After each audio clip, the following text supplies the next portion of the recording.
Olá, nós estamos aqui tendo o prazer de ter a Alzira novamente com a gente. Palestrou ontem, foi um sucesso a palestra.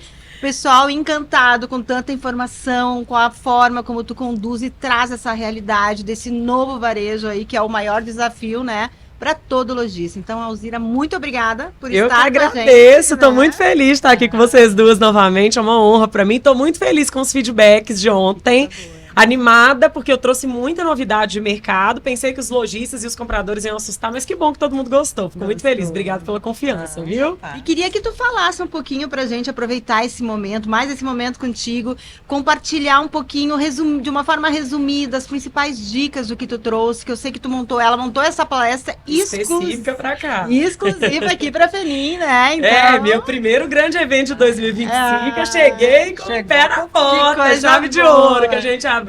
Então, quem não teve a oportunidade, que tu possa dar algumas dicas desse novo varejo, essa movimentação do mercado aí, para essa transformação para 2025, né?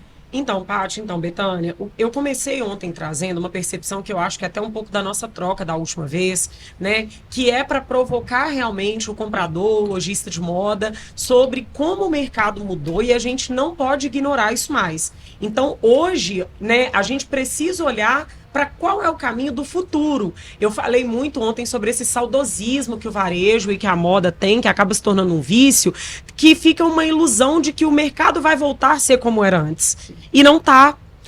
Cada vez mais o mercado está evoluindo. Ontem eu falei muito sobre a sofisticação da concorrência, né? E eu vi na hora que eu estava falando, os compradores anotando muito e balançando a cabeça, porque hoje nós temos um mercado com uma concorrência muito mais profissional, né? O mercado está muito sofisticado por N motivos. Então, ontem eu comecei trazendo essas provocações dessas mudanças, a provocação, inclusive, de que esse novo normal, que era como a gente chamava na pandemia, ele se tornou um normal, ele se tornou um comum e ele está evoluindo. Já tem quase 5 anos a pandemia. Então, quando a gente pega um comportamento de consumo, a gente acaba passando ali para 5 a 10 anos que essa tendência fica no mercado. Sim. Então, o consumidor ele não vai retroceder aquele paladar ali de como consumir, né? Hoje as pessoas têm outros mecanismos, têm o conforto de casa, as pessoas procuram muito mais segurança e essa segurança vai desde a segurança mesmo externa, de estar na rua e estar vulnerável, quanto a segurança de dados, que também é uma coisa que ontem eu trouxe muito. Né? Todo mundo fala sobre vender na internet. Eu tenho que estar na internet. Não é estar mais, não é vender, é ter uma empresa na internet.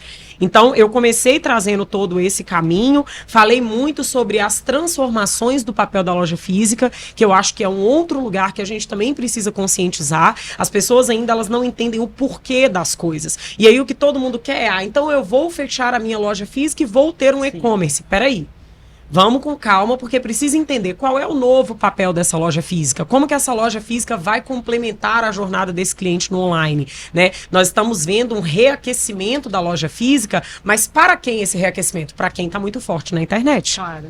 E aí essa loja entra com um papel de experiência, essa loja entra com um papel de autoridade, porque eu tenho um bom e-commerce, eu tenho uma boa rede social, eu olho ali, aquela loja tem ainda um ponto físico, eu falo, opa, essa loja eu confio mais, essa marca realmente é relevante. Faz sentido? Com certeza. Então, e eu falei ontem na palestra sobre isso também, da coerência de todos os pontos. De todos os pontos. Ele quer, seja no físico, seja no online, tem que ter uma coerência com o posicionamento, o que tu quer entregar realmente para esse cliente. Isso é muito importante. Não adianta agir de uma forma no físico e o online ser totalmente diferente, ter um atendimento diferente do que é a proposta do físico. Então, ele precisa se sentir parte em qualquer meio que ele decida comprar desse lojista. Paty, eu acho fantástico quando eu troco com especialistas que eu vejo que a gente está todo mundo falando a mesma coisa, a mesma língua, olhando para o mesmo lado. Sim. Porque quando você traz sobre ele pertencer e viver as mesmas experiências, e quando você fala de posicionamento, esse foi o segundo tópico que eu falei muito ontem. Eu falei muito sobre a importância hoje do comprador, do dono de marca, do dono de loja, entender sobre posicionamento e se posicionar. Porque a gente vem de uma era onde todo mundo queria vender de tudo e não se tornava referência em nada. Então é aquela loja que vendia um pouquinho de cada coisa, mas ela não tinha um DNA. Sim. Ela não era aquela marca que na hora que o cliente pensa nela. E hoje, cada vez mais, a gente está ficando nessa concorrência sofisticada, apurada, com marcas especialistas. Especialistas em formação de comunidades, especialistas nos seus lifestyles, especialista no tipo de produto que trabalha. Então, hoje, as pessoas precisam entender que isso, inclusive, é um ganho muito positivo. Porque eu vejo que o comprador e o lojista de moda, muitas vezes, ele fica preso ali no... Ai, mas aí eu vou perder aquele cliente. Não, a venda é muito mais fluida quando você tem um posicionamento muito claro. A sua gestão de estoque fica muito mais clara, muito mais assertiva, é muito menos dinheiro parado, porque você compra o que faz sentido para o seu cliente. Eu falei essa frase ontem na palestra, inclusive, eu falei, só precisa fazer sentido para o cliente que você quer vender. Para os demais clientes que você não consegue atender, não precisa fazer sentido. Porque falar não é muito difícil, né? Ainda mais quando você fala não para alguém que está com dinheiro para te entregar no seu produto. E aí eu caminhei muito ali no final com a importância da análise de dados, a importância desse consumo subconsciente agora, né? Que é uma tendência muito forte pelo uso de dados, a gente entender o que o cliente quer, o que faz sentido, o que ele consome para além da moda, quais são os lugares que meu cliente vai passar o Réveillon, o Carnaval, qual é o tipo de presente, qual é o tipo de produto que a minha cliente, por exemplo, vai comprar no Dia dos Namorados, porque a gente vem daquelas décadas para trás da moda, aonde existia uma tendência, aonde existia um tipo de produto e todo mundo, para estar na moda, tinha que comprar aquilo ali. E hoje não é assim mais. Hoje a gente tem grupo de tendência para cada perfil de consumidor, perfil de presente para cada perfil de consumidor. Todo mundo hoje respeita muito o seu próprio estilo de vida. Então, eu trouxe muito essas provocações da importância de olhar para quando a gente fala sobre uso de dados, de inteligência artificial, de forma que isso seja aplicável independente do tamanho do negócio. Que é uma rede de loja, que é uma magazine grande, como a gente sabe que transita aqui dentro da feira, mas também para esse lojista que é pequeno e médio empreendedor. Porque a gente precisa trazer as coisas para o campo da nossa realidade. Como que eu vou analisar esses dados? Está todo mundo falando de uso de dados. Como que eu vou analisar? Quais são os dados que eu preciso? Falei muito ontem, né? A feira está cheia, as pessoas estão comprando mercadoria, e aí eu trouxe muito essa questão da análise de relatório de venda. Não dá para as pessoas entrarem mais para uma feira para achar que é para passear. Feiras como a Feirinha, elas são incríveis para networking, para experiência, para termômetro do mercado, mas principalmente para fazer uma compra profissional. Né? E para isso sabem que exige um planejamento. Existe um planejamento, antes, precisa existir uma análise de relatório. Quais são as cores que eu mais vendo, as texturas que eu mais vendo, as modelagens que eu mais vendi, qual é o perfil de produto, de numeração. E aí ontem eu perguntei, gente, da plateia inteira tinha 3 empresas que tinham feito um planejamento desenhado do que precisava comprar. E aí você vê que esse olhar amador, né? E que não é julgando, porque isso tudo é muito novo, o mercado se profissionalizou de forma muito rápida, mas esse olhar amador traz um prejuízo gigantesco para as empresas.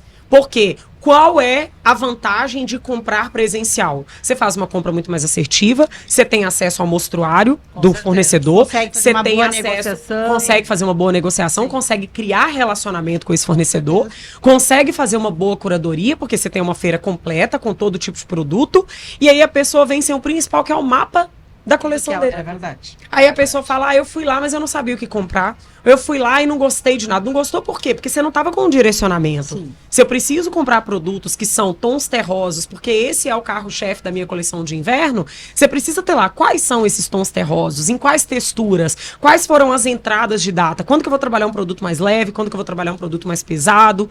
Então ontem eu peguei muito pesado, eu tô feliz que o pessoal gostou, porque eu trouxe muito esse olhar de profissionalizar essa jornada empresarial. A gente tem falado cada vez mais da jornada do consumidor ser fluida, né? Isso é um assunto que a gente tem falado muito, das jornadas serem desenhadas de forma fluida, de forma intuitiva, que é o cliente entrar no e-commerce e ele entender o que tem ali, o que aquela marca representa, como que ele vai comprar, onde que ele vai pagar.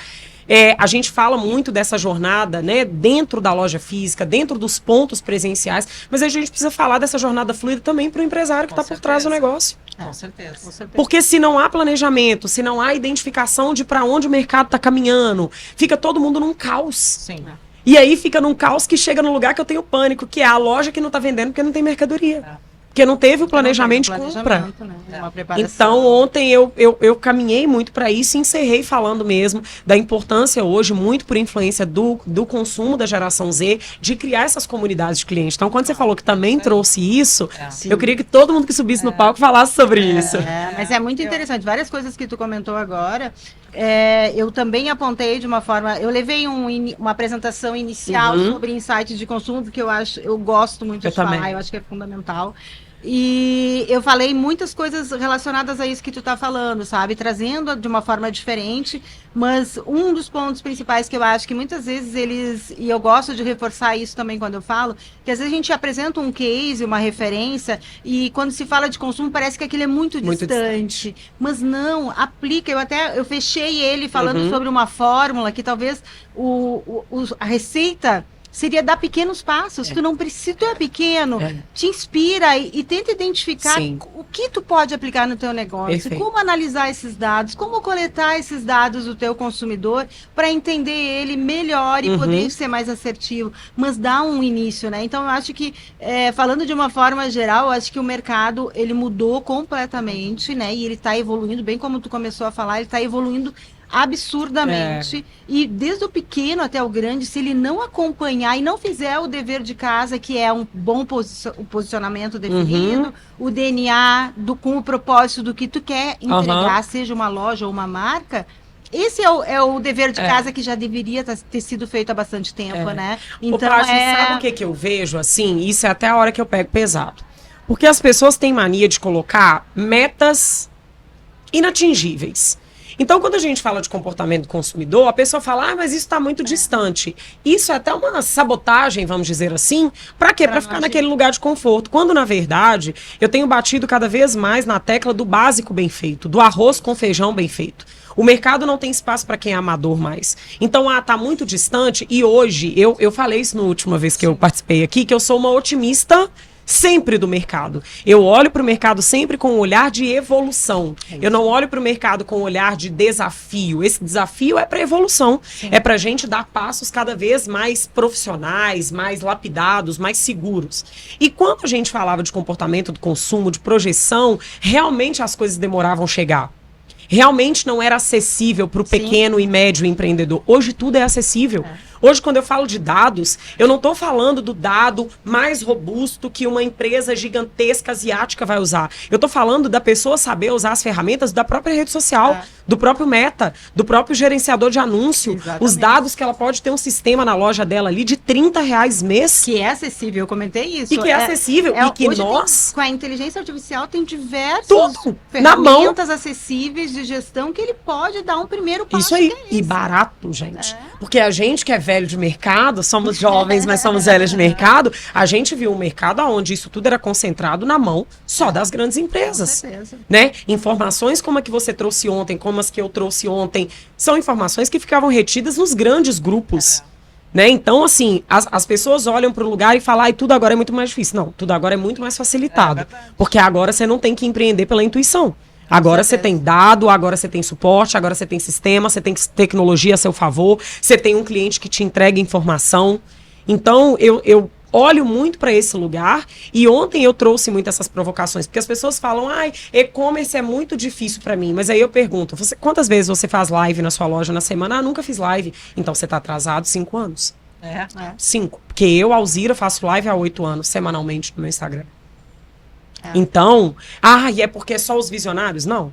Porque ontem eu encerrei falando sobre isso, sobre a criação de movimentos. Eu acho que nós estamos num momento do varejo, da moda, da indústria de moda como um todo, que nós estamos num novo movimento. E todo mundo hoje tem a possibilidade de criar os seus movimentos, de inovar, de construir os primeiros movimentos, mas todo mundo espera a maré já tá saturada. As pessoas falam assim, mas não tá saturado live, não tá saturado feira, não tá saturado loja física, não tem nada saturado. Porque na hora que você pega a grande massa, a maioria não tá fazendo nem o básico bem feito.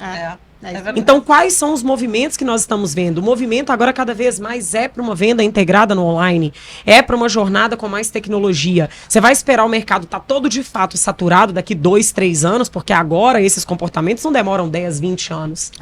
Agora, nós vivemos pandemia. Gente, de quando eu falei aqui no podcast com vocês para agora, olha quanto o mercado evoluiu.